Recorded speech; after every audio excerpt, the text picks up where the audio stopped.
Hello, everyone. My name is Robert Dannar. I'm a licensed clinical mental health counselor, and today I'm just going to do a little presentation on addiction, the disease model. So, sorry about if you're hearing the clicking of the keyboard. We have addiction, the disease model. So, what do people think of addicts? I think that's a fair question. So, a lot of times you get this picture of what an addict is. And it's usually not a pleasant one. It's not usually a happy one, a nice one. There's a lot of stigma that goes with it. So some of the things that are common that I've heard about or read about are that addicts oftentimes don't have a home. They're homeless. They're losers. They live in poverty. They're poor. They have a lack of willpower. They're lazy, poor hygiene, rotting teeth, weak. Just insufficient, almost like less than human.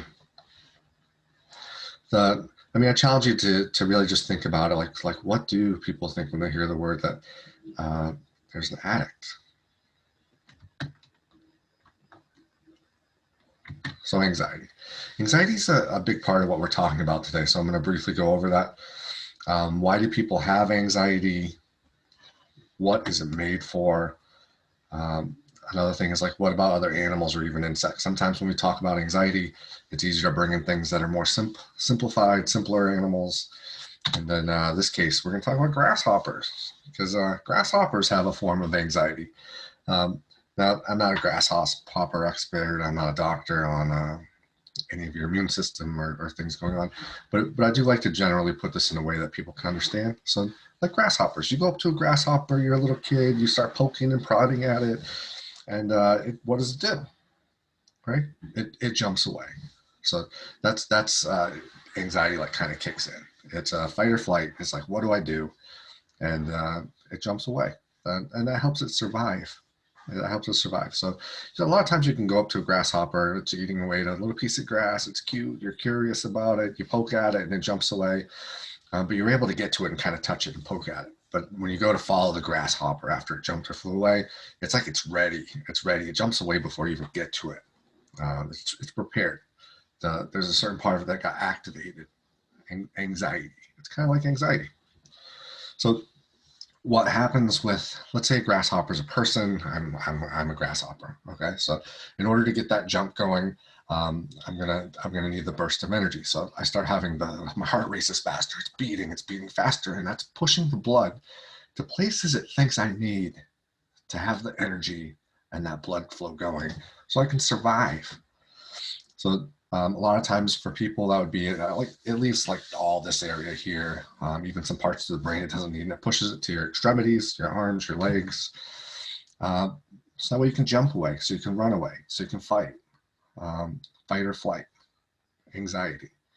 It's not thoughtful. It happens in grasshoppers, right? It's a part of our system that just gets activated. It goes without thought. Boom, something's not right. Let's get things going. All right, so that's the basic version of how I explain anxiety. So some basic sensations that people get. There are 3 types of things that happen: fight, flight. Sometimes there's some freeze thrown in there as well. We don't talk about freezes super a lot, but we'll talk about fight or flight a lot more today. Why do people's stomachs feel weird and their arms, hands, legs, and feet get so fidgety? We're going to answer that soon. And what are the body sensations that commonly happen with people? Right. So a lot of times when fight or flight happens, a memory is stored. Now this isn't the same type of memory that's thoughtful, where we can think things through, recollect, remember. No, this is things that have to do with survival. So if that grasshopper sees another person walking up to poke at it, it's so quick. He just knows, like, get activated, go, jump away.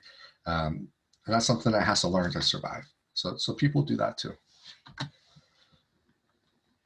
Here's some common things for fight or flight. A lot of times cortisol is released. It increases your blood pressure, blood sugar, while depressing the immune system. Adrenaline is released to increase strength for fight or flight. Your brain gets body ready for action, which can like get you awake, alert. hard to sleep when you have fight or flight going. Your liver releases glucose for muscle fuel. Like you really need the muscles to get ready to go. Fight or flight, go, jump, get away. Your digestion slows or stops, and your urine production slows or stops, and your oxygen, nutrients, and blood flow are shunted to the muscles. All right.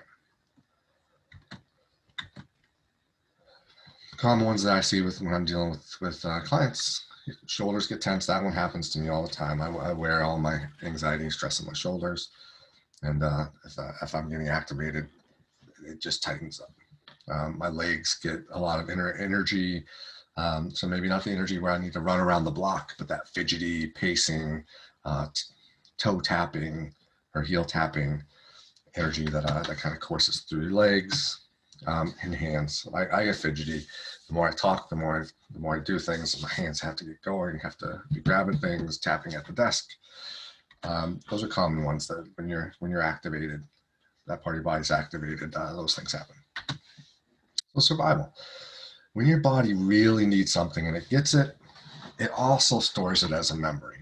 Now, again, this isn't the memory that is like I'm going to think about something that happened in the past. No, this is automatic energy. We have that part of our brain that it breathes for us. It lets our heart beat. Like it does a lot of things without having to ever think about it. That's the memory that it's talking about. Like the thing that automatically happens when it's triggered, your body just does it. Not something that you have to think about. So it's a different kind of memory in that way. So this is where it can be tied into what we're talking about with anxiety, because sometimes it can attack that part of your body that doesn't think, but it does have some type of memory, right? You can be triggered for your primal needs being met, or to have fight, flight, or freeze. Okay, so those are the two things that kind of happen. Like if you're doing something that helps you survive, this part of your nervous system rewards you. If you're doing something where you're in danger, it gets your body ready for that danger. Right. Body activations. Every time your body reacts and is reminded of anything related to survival, those common things would be food, water, sex, danger, harm. All right. We just covered a lot of that. It will react without thinking and activate your body. So remember, reptiles and animals do this. Grasshoppers do this. It's not thoughtful. This is something that is a reaction. Your body just does it. All right. So substance use happens to target that same part of the brain, the reptilian mammalian brain. So as you can see here, we have a lot of green here. That's what separates us from most things that are living. And then we have the mammal brain, which kind of covers up the reptile. So I look at it as they're not the same brain. They're like three distinct parts of your brain. They can work together, but they can also work separately. Like imagine if all three of those parts of your brain had to work just to breathe or just for your heart to kind of beat. They can work individually as well, with the reptilian brain, of course, being the oldest part of our brain, the strongest part of our brain, the part that's kind of dominant and kind of tends to take over. So your limbic system or mammalian brain, that's the part that rewards us with dopamine when it thinks we did something that was helpful to us, like it kind of bribes us. It's like, I don't know if you've ever had that, where you're so thirsty and you have a Gatorade. It just tastes different when you're like really thirsty instead of just drinking a Gatorade. Some ways it can reward people, because this part of the brain is a little different than a reptile, is like getting a job, being in relationships, getting praise, winning games, basically filling any void or solving any deprivation of a person can help get that limbic system to release, the human brain to release that dopamine to kind of reward you for like, good job, keep doing that, that feels good. Now the autonomic nervous system or reptilian brain is in charge of, the things you don't think about. We talked about a couple times here: breathing, heart beating, blinking, reflexes, reacting instantly, fight or flight. Like it's kind of like when a doctor takes that little rubber hammer and like hits your knee. You don't think about it. Your leg just kind of moves. Like it's involuntary. It just happens. And it also reminds us, like this part that's autonomic. It reminds of when we're in danger or not getting our basic needs met.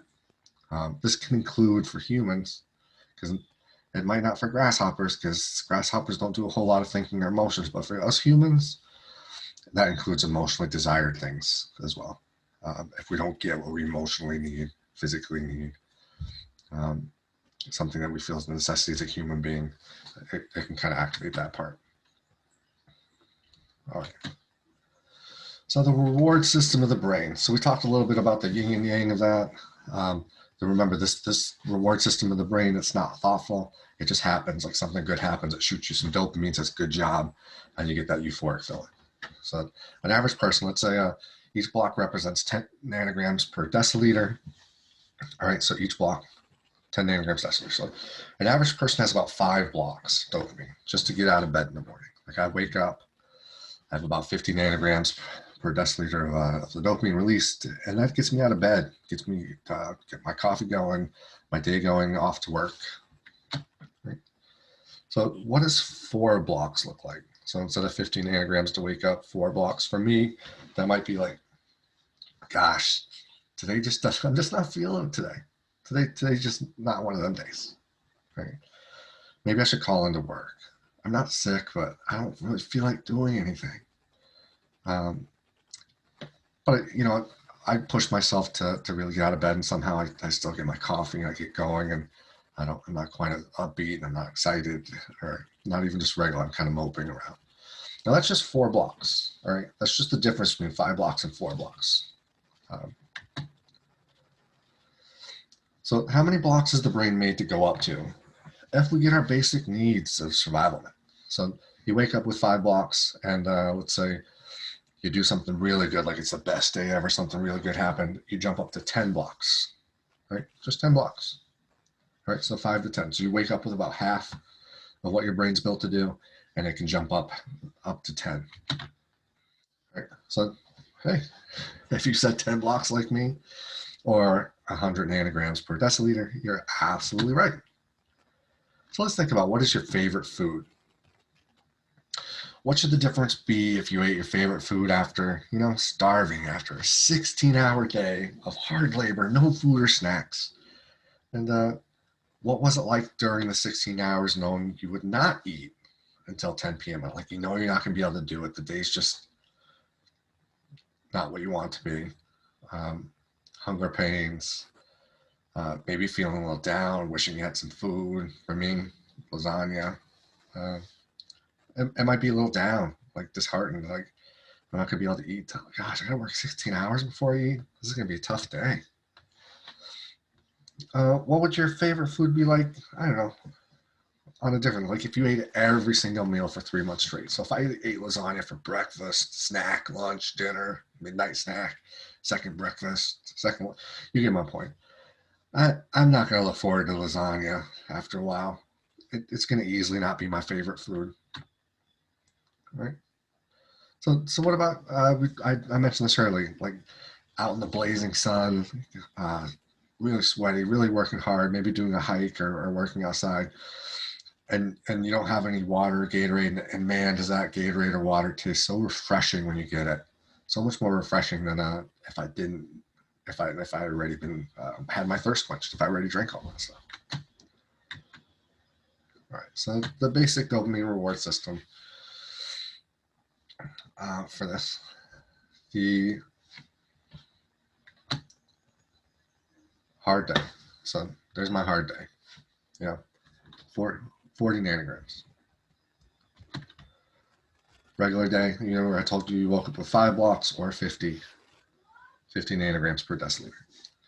Food, sex, water, like when it's at those limits of like, I'm starving, I've been hiking, I'm so thirsty, or you haven't had sex for quite a while and you're anticipating sex, and you get those things. When you get those things, your brain's like, yeehaw, let's give you 100.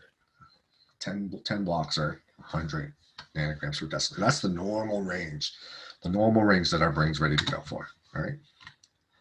So cigarettes, alcohol, cannabis, let's see where this goes. So remember on the 50 there, that's a normal day waking up. hundreds, like that's how things should be. If I'm like, if I was starving and I got food, it should jump me to 100. All right, let's see. So there's the bad day, there's the normal day. Cigarettes are within the normal realm. They're really unhealthy for you. They'll kill you, but they're within the normal realm that your brain does. But as soon as you throw in alcohol and cannabis, boom, your brain is now like, boom, 200. It's like, wow, this, you know, it releases a lot more dopamine in those areas. All right, so now let's go look at cocaine, crack, bath salts. There's your bad day. There's your normal day. There's the normal limit of your brain. And there's cocaine. All right, around 350 nanograms per deciliter. Imagine that, like, after that long hike, being almost dehydrated and getting that Gatorade and it feeling so refreshing and good. Imagine having something feel that 3 times more. Like, that's way more. That feels so much better. Let's look at the difference here. It's a normal day, food and water. So look at the bar. Boom. Heroin, 700, around 700. Look at the difference there. Imagine what food and water and those things that usually made you so happy and content. What does that do for you now? Like that's like a drop in the bucket. It's a tiny little drop compared to what heroin does, or what your brain wants now, what your brain's used to now. So methamphetamine, let's take a quick look at this. So I added in this one here for withdrawal for 10. So when someone's going through withdrawal from a lot of substances, we talked about waking up on a bad day, having about 40 or 4 blocks compared to the 5. Imagine being at 10. Like, you're starting down so much, you're at a 10. Like, you're not going to get out of bed. You're not going to do much at all. Like, it was hard enough to get out of bed when I was at the 4 blocks. Imagine if I'm at the 1 block. Now let's see. Look at the difference there. All right. So alcohol, cocaine, around 200 times more intense than that time you had Gatorade after a long dehydrated walk, or even sex. After not having sex for a while, like say you went away on vacation, you haven't seen your wife for a month, and you have sex for the first time. Like, look at the difference. So the difference between that is I'm starving in the desert, nothing around. I see a podium, and on that podium is a nice refreshing glass of water, ice in it, water trickling down the sides. I have that on one pedestal, and I have crystal methamphetamines on the other pedestal. I'm going to pick the crystal methamphetamines because my brain, the automatic part of my brain that doesn't have thought, has this memory stored that's 120 times more important than water. I'm going to pick the water first. Now, if I'm in the middle of a desert, I mean, I'm on death's bed, and I see that water on a pedestal, and I go to get it because that's what's going to save my life, and someone jumps out in front of me and says, you can't have that water. I'm going to find a way to get that water. I'm going to do anything and everything to get to that water. I'm going to hurt, to push, maybe even kill, steal to get that water, because if I don't get it, I'm going to die. What are you going to do for that? For crystal methamphetamine, when your brain thinks it needs 120 times more than that water to survive.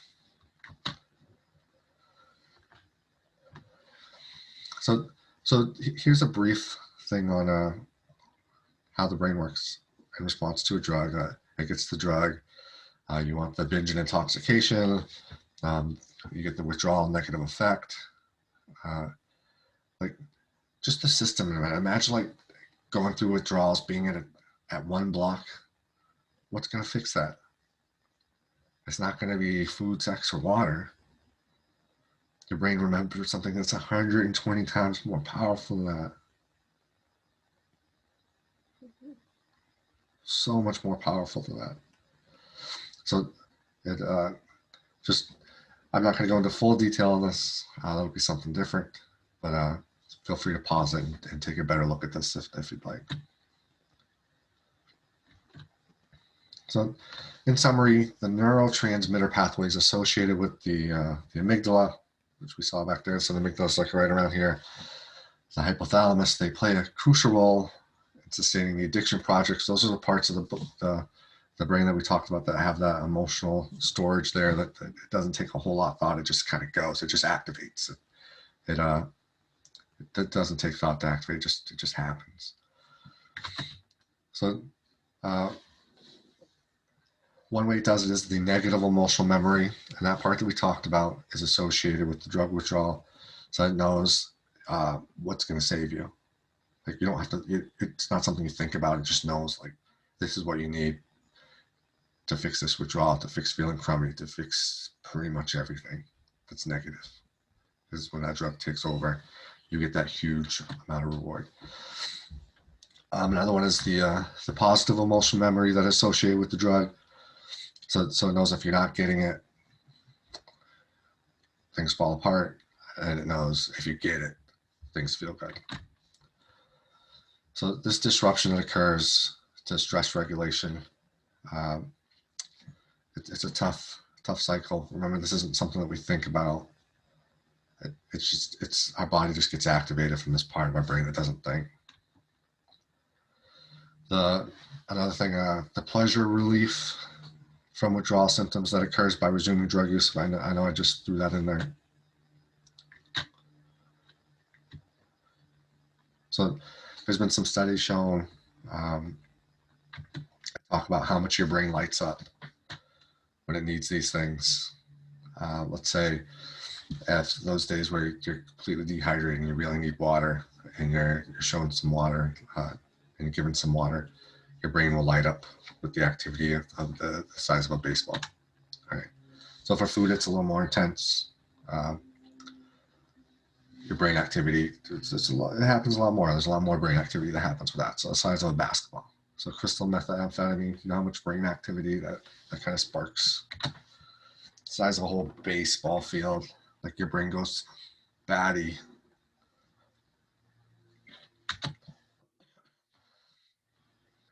So what's the difference between sporadic use versus a substance use disorder?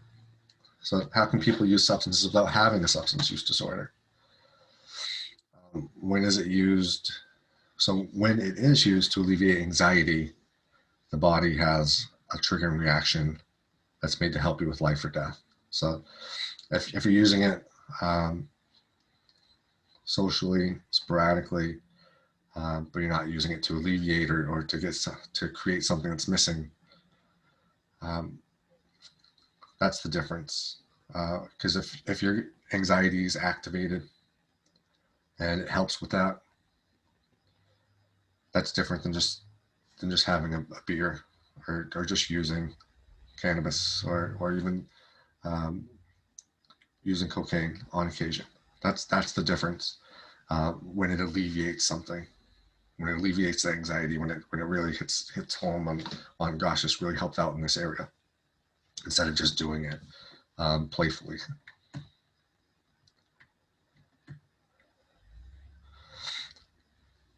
So one thing that's good is behavioral changes can tend to help. So I like to look at this as kind of like an abused puppy. Everyone loves puppies. The thought of them being abused is horrible. So you have an abused puppy that just gets physically beaten, and every time its owner comes home, it just knows to cower in the corner because it's going to get abused. It can just hear the car drive up, and it just automatically is triggered. The good news is this puppy right here got rescued. It got sent to a farm where it was rehabilitated, and even though after I don't know, 3 weeks of being loved, adored, having all of its needs attended to, when a car drove up, it still knew to cower. It still got all activated and hid in the corner. But after a few months of getting its needs met, starting to realize it's not going to to be abused. It still might be activated, but it gets used to it. Like that part of the memory starts to fade a little bit, lose some of its grip, lose some of its strength, and it might not cower in the corner quite as much, or to eventually, hopefully one day, where it happens enough times where it has very little cowering, or responds differently. It might even run up to the truck if it gets used to the truck sound being a little different, or knowing that it's going to get loved instead. So there are ways of having help in these areas. They're not quick. They take time. It takes time for that part of your brain that doesn't think to heal and get what it needs. If you don't have the time and you don't have the support, it's going to be tough.